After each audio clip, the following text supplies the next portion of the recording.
My name is Jim Smith. I'm Canadian Vice President for the United Brotherhood of Carpenters and Joiners of America.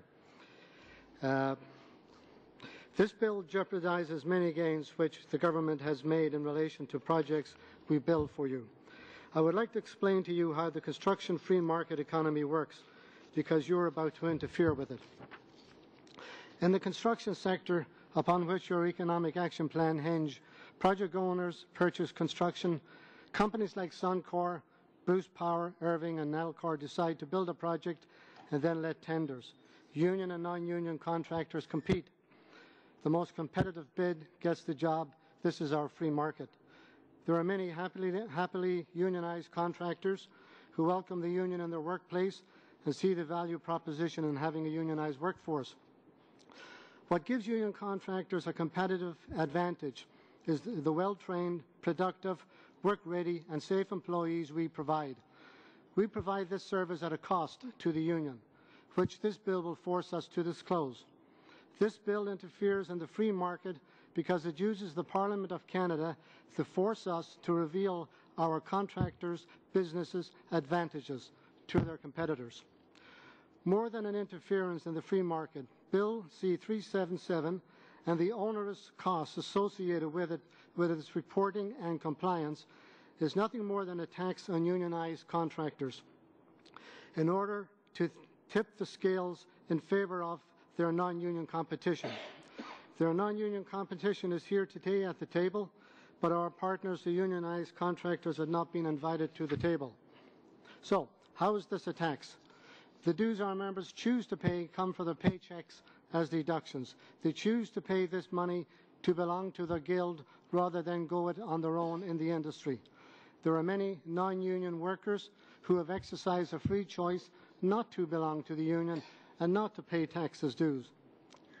The costs associated when compiling, reporting and revealing our trade secrets to our competition will result in a higher tax on our members or a lesser service to our contractors. In either case, the level playing field is tipped. Our members' salaries are paid for by our contractors, so the tax will be passed along to them. How conservative is that? Interference in the construction free market is hardly a notion that this government should entertain. Those who speak here today in support of this bill are attempting to use the Parliament of Canada as a tool to get a leg up on their competition.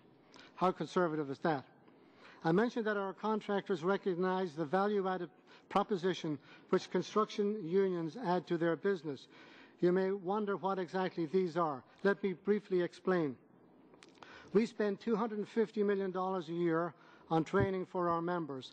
This ensures they are the safest, most productive and highly skilled workers in the industry, requiring few man-hours of work for our unionized contractors and their open shop contractors. This is money which comes from dues and which the government does not have to spend to train people for employment. We prepare people for the jobs which the government of Canada is creating.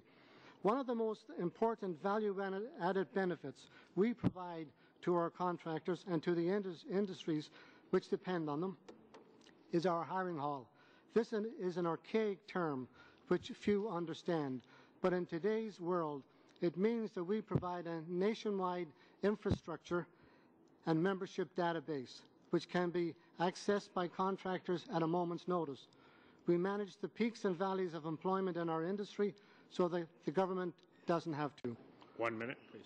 We provide the infrastructure that allows workers to work 1 week in Newfoundland and as soon as they're laid off, report for a waiting job in Fort McMurray.